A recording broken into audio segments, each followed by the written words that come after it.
ከዛ ሰውየው በሐኪም ቤቱ ያስገባት ሰውዬ እባክሽ እዚህ በኋላ የሆነ ነገር ብትሆንብኝ የኔ ልጅ እንዳልሆነ ልትሆንብኝ ነው አለ። እኔ ቃል እገባልሃለሁ ልጅ እኔ እስካለሁ ድረስ አልኩት። አንተን አንዳች ነገር የሚጎዳህ ነገር የለም እባክህ እኔ አብሬ እሷ ጋር እንደ እህትነት ሁኜ እንደ እህቷ ሁኜ ሐኪም ቤት እየተመላለስኩኝ ያለውን ነገር ልጨርስ። ክፉ ነገር ከመጣ ምንም ነገር አንተ እንደማትሆን ቃል እገባልሃለሁ አልኩት። ለክፉ ነገር አሳልፌ አልሰጥህም አልኩት። ከዛ አሻለ እየተመላለስን ሐኪሚያውን ጨርሰን ልጅ ሐኪም ቤት አቋርጣ 3 ወር ተቀመጠች። ሁሉን ነገር ጨርሰን ሰውነቷ ተመልሶ ያኔ ተመላላሽ አላትም የሄድን ቼክአፕ ማድረግ አለብን። 3 ወር ቤት ውስጥ ተቀመጥን። ይሁን ሆኖ አመት ሆነው ሀቡዬ በሽታው እንደገና ለሶስተኛ ጊዜ የሚመጣበት ጊዜ ደረሰ። 3 ወር ከቤት ተቀምጠን ቼክአፕ ነበረብን። የመጨረሻ ጊዜ መታየት አለባት ተባልኩኝ። ኬሚያውን ከጨረሰች በኋላ እንደገና መታየት አለባት ምን ላይ እንደደረሰ ተባለ። ልጅ እዚህ ጋር መናገር ጀምራለች። ማማ ትለኛለች። ምግብ ሲያስፈልጋት ይሄን አምሮኛል ትለኛለች።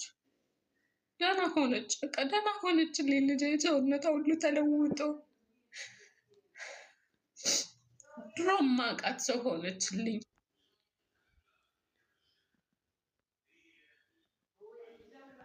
ያ እንደመጣሁሽ ይቅርታ።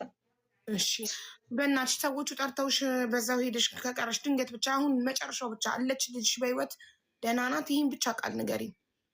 ከዛ ባትመለሽ እንኳን በጣም ስትረሳ ነው። አለች በህይወት ደህና ናት? ልጅ የለችም በህይወት አቡዬ። አም ሶሪ በጣም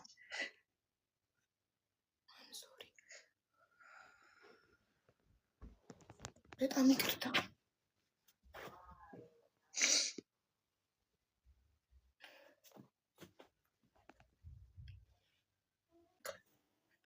ፈጣሪ የወደደውን አደረገ። እሱ ለምን አይባልም፣ መብቱ ነው። መጨረሻ ላይ ድና ትምህርት ገባች ምናምን ትኛለሽ ብዬ ስጠብቅ ነበር። ሪሊ ሶሪ እኔ እናት።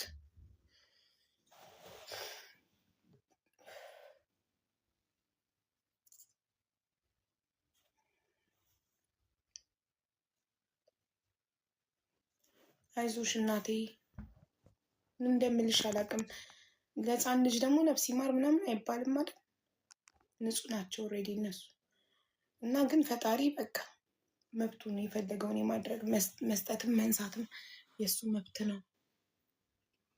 ቢያንስ አንድ ቀሪ ልጅ አለች፣ እሷን ያሳድግልሽ ፈጣሪ።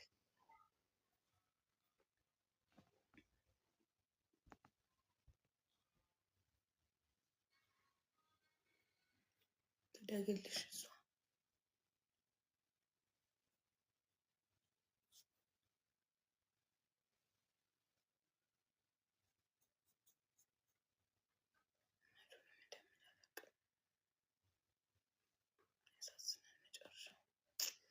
እንዲህ ለፍታባት ደክማባት ትድናለች ብዬ ነው። አቡ ይቀጥል። አዎ በጣም እናዝናለን። እንግዲህ ፈጣሪ ለምን አይባልም አይደለም? መብቱ ነው አይደል? የራሱ ንብረት ናት። ንብረቱን የወሰደው ምን ታደርጊያለሽ አንቺ?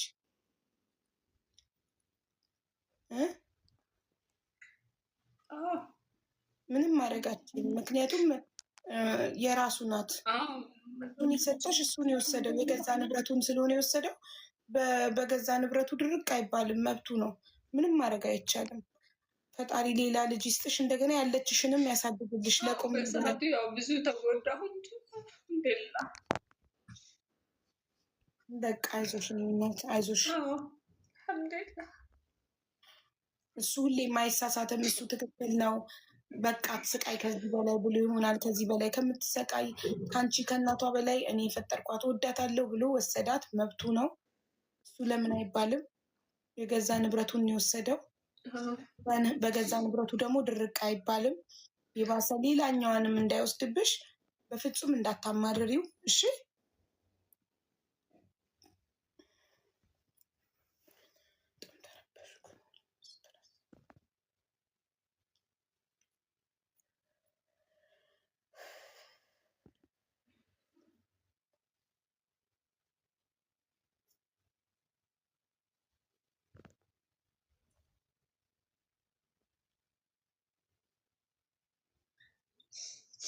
መናገር የምትፈልጊው ነገር አለ?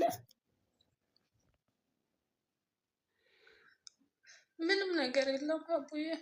ያም ሆኖ ያው በቃ እስካሁን ድረስ እንደነገርኩሽ እሱም እየፈለገኝ ነው። ገባሽ? ለምን አትገቢም? ከሳውዲ አረቢያ ለምን እየለቀቀች ለምን አትገቢም? የአእምሮ በሽተኛ ናት፣ ካገኛችሁ ደውሉልኝ እያለ ፎቶዬን እየለቀቀ እያፈላለገኝ ነው እስካሁን። ለምን ሀገር ቤት አትገቢም ማሬ? አቡዬ ገና ስራ ከጀመርኩ ተወሰነ ጊዜ ነው። ቤተሰቦች ኔ ቢሉኝም አንድ ነገር የለኝ። ገንዘብ ምን ያደርግልሻል? በዚህ ሰዓት እኮ አንቺ እረፍት ነው የሚያስፈልግሽ እኮ እንዴ። ልጅሽን የሚያክል ነገር በሰው ሀገር አተሽ እዛው ስራ ትቀጥያለሽ? ሀገር ገብተሽ አርፈሽ ከቤተሰብ ጋር ትንሽ ጊዜ ያሳልፈሽ ያችኛዋ ልጅሽን አይተሽ አይምሮሽ ታድሶ ሰውነትሽ ረፍት ወስዶ ከዛም በኋላ ነው ገንዘብ ካስፈለገሽ ለመስራት የምትሰደጂው እንዴ። ስንት ጊዜ ሆናት አሁን? ገና ከሞተች አሁን ይኸው አመት ሆናት። ገና አመት አልሆናትም። እና አመቱን ሙሉ እዛው ሳውዲ አረቢያ እኮ አመቱን ሙሉ እዛው ሳውዲ አረቢያ ህይወትሽን ቀጠልሽ፣ ስራሽን ቀጠልሽ፣ ሀገር ቤት አልገባሽም። መግባት አልችልም አቡዬ፣ እዛ መሄድ አልችልም። እንደነገርኩሽ ሁሉም ነገር በመጀመሪያ ስላበላሻል ቤተሰቦች እንደ በፊቱ ማለት ይከብዳል። የፈለገ ቢሆን ማሪ፣ ኧረ ተይ እንዴ! በቁምሽ እስክትሞቺ ነው እንዴ የምጠብቂው? ሀዘንን ብቻሽን ሀገር ቤት ገብተሽ ትንሽ ያችኛዋን ልጅሽን ከሀበሻው የወለድሻትን ልጅሽን አይተሽ ትንሽ ጊዜ እጅሽን ሰተሽ ግቢ፣ ወይ የነጭ ወረቀት አውጥተሽ መግባት። አመት ሙሉ ብቻሽን በሰው ሀገር በሀዘን ፓስፖርት አለኝ፣ መግባት እችላለሁ። ፓስፖርት ምናምን አለኝ። ግን እዛም ሂድ እንደተጠበቁት ስለሚሆንብኝ አቡዬ ይህን ነገር ሳስታውስ የዋሰ ጭንቅላቴን መበጥበጥ ነው። በዚህ ጋር ደግሞ በቃ ልጄ ያው አልሐምዱሊላህ በሰዓት በሞተች ሰዓት ላሰው ሰጡ የተባብረው ቀብረዋታል። በእርግጥ ግን አልሐምዱሊላህ ሆኖም ግን የት ነው የተቀበረች? እዛው ሳውዲ አረቢያ እዛው ሳውዲ የተቀበረች? አዎ። ስንት ዓመት ሞተችው? ከቤት ነው እና 7 ዓመት ልጅ እኮ እዛው ሳውዲ 7 ዓመት። አንቺ አይተሻል ቀብሯል? ከቤት ነው የሞተችብኝ። ገብቶኛል አይደለም ገብቶኛል እኮ ቀብር ስነ ስርዓቷን አይተሻለሁ? ሄደሻል? እኔ ራሴ አጥቤ ከፍኜ ነው ወስደን የቀበርናት። ይከቡዬ እኮ ሄደሻል ወይ ነው? ሴት እኮ አትሄድም በአረብ ሀገር በሳውዲ በስልምና ሴት ልጅ ቀብር ስትቀበር ሳይሆን እኔ ጅናዛዋን አጥቤ ጅናዛ ከሚታተምበት ቦታ ሰው የለኝም አብሮኝ ልቅሶ ብሄድ እንደነገርኩሽ ልጅን አጥቤ ቢኖር ሰው ቢኖርም ማሬ ያብረኛለች። ሴት አይሄድም። ሴት ቢኖርም ቤት አብረው ተሰግዶ ይኸውልሽ አቡዬ ቀብር ስትሄድ በሩ ላይ መቆም ትቻለሽ እንጂ ውስጥ ላይ ቀብር ውስጥ መግባት አትችይም። በር ላይ ውጭ ላይ መቆም ትቻለሽ፣ ግቢ ስለሆነ ባሽ። ግን አጥቤ አስከፍኜ በር ላይ አድርሼ ነው የተመለስኩ። በሌላ ቀን ግን እኮ መሄድ ትችያለሽ። የዕለት ሁለት ቀብር ስነስርዓቱ ላይ ነው እንጂ ማትሄጂው በሌላ ቀን ብቻሽን እየሄድሽ መዘየር ትችያለሽ። አይቻልም እዚህ ሀገር። ማን ያለው? እንኳን ብቻዬን መዘየር አይችልም። ወንድ ነው መዘየር የሚችለው ነው የሚለኝ። አያስከብም ይባሉ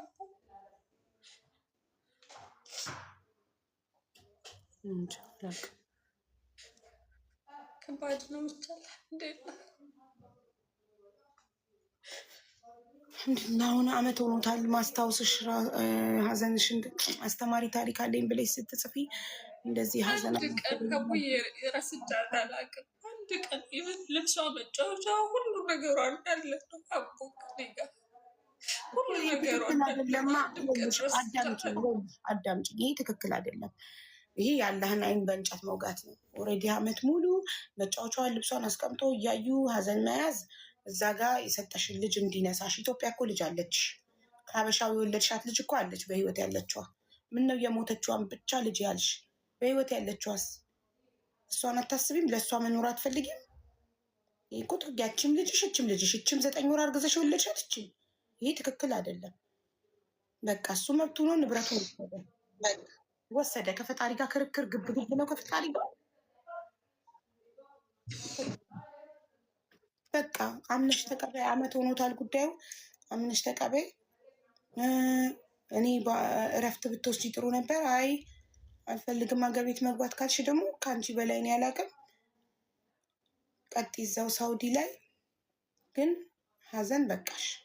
ፈጣሪ በእሱ የምታምኚ ከሆነ መብቱ እንደሆነ የምታምኚ ከሆነ ንብረቱ እንደሆነች የምታምኚ ከሆነ አምነሽ ተቀበይ። ግን ሀዘንን ምርር አድርጎ መያዝ ለሌላ ሀዘን ይዳርጋል። ኢትዮጵያ ያለችዋን የመጀመሪያ ልጅሽን ያሳድግልሽ። ወደ እሷ ደግሞ ፊትሽን አዙሪ፣ ጠይቂያት። ሄደሽ ብታያት ጥሩ ነው። ብዙ ዓመት አላይሻትም። ሄደሽ ብታያት፣ ብታቅፊያት፣ ብትስሚያት አንዲ ማሪ ጨርስ። ያጣሹ ነገር ላይ ትኩረት ከምታደርጊ እጅሽ ላይ ያለችዋን ኦልሬዲ ያጣሻትን አጣሻታል። ያጣነው ነገር ላይ ትኩረት ከማድረግ እጃችን ላይ ያለውን ትኩረት ማድረግ፣ እጃችን ላይ ላለው ፍቅር መስጠት፣ ጊዜ መስጠት ይሻላል። ሀገር ቤት ብትገቢና የመጀመሪያ ልጅሽን ከኢትዮጵያዊ የወለድሻትን እሷን ብታሳድጊ፣ ብታስተምሪ፣ ፍቅር ብትሰጪ፣ ከእሷ ጋር ጊዜ ብታሳልፊ ይሻልሻል። ገባሽ? ስለዚህ ሀዘንን አምርሮ ደግሞ ጥብቅ አድርጎ መያዝ ከዚህ በላይ አቅም እንዳለ ላሳይሽ ብሎ ፈጣሪ ያችኛዋንም እንዳይወስድብሽ እና ማማረር ትክክል አይደለም። በቃ ፈጣሪ አይሳሳትም። እሱ ሁሌም ትክክል ነው። መብቱ ነው። ንብረቱ ናት። በገዛ ንብረቱ መብቱ ነው መውሰድም መስጠትም። ይህንን እመኚ። አብዝተሽ ስገጂ፣ ቁራን ቅሪ። ይሄ ነው የሚያበረታሽ። ወደ ፈጣሪ በጣም መጠጋት ነው ሀዘንን የሚያስረሳው እና ይህንን ነው እህቴ የምመክርሽ። ከሀዘን ውጭ አመት ሙሉ አዘንሽ ይበቃሻል። 1 አመት ሙሉ ለሀዘን ከበቂ በላይ ነው። በህይወት ወዳለችዋ ልጅሽ ደግሞ ፊትሽን አዙሪ። እሷን አትርሻት ነው የምልሽ የኔ እናት። እናመሰግናለን ስለመጣሽ፣ ስለተነፈሽ። እንደቀለለሽ ተስፋ አደርጋለሁ።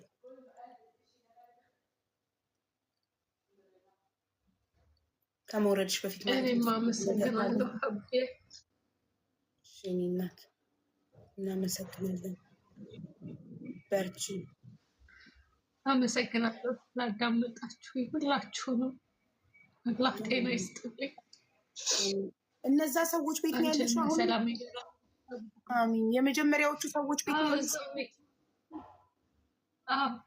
እዛው ነው ያለሁኝ። እሺ አሁን አብሽት ጓደኞች አፈራሽ? አሁን እስካሁንም አንድም ጓደኛም የለኝም። ሀቡዬ ሰው የምትፈልጊ ከሆነ ብዙ አበሾች አሉ። አንቺ የት ነሽ? ጅዳ፣ መካ፣ ሪያድ የት ነሽ? ጅዳ ነው ያለሁኝ። ጅዳ ሀበሾች የምትፈልጊ ከሆነ ማለት ነው ነይና ለእኔ ጻፊልኝ ኢንስትግራም ላይ። እሺ ሀቡዬ ሀቡ ታገኝኛለሽ። ኢንስትግራም ላይ ጻፊልኝና ሀበሾች አገናኝሻለሁ። ጓደኞች እንዲህ ጃዛ ስትወጪ ምናምን ጃዛ ትወጫለሽ። የመጀመሪያዎቹ ሰዎች ጋር ነው ያለሽው እስካሁን? እነዛ ያስጠጉሽ ጋር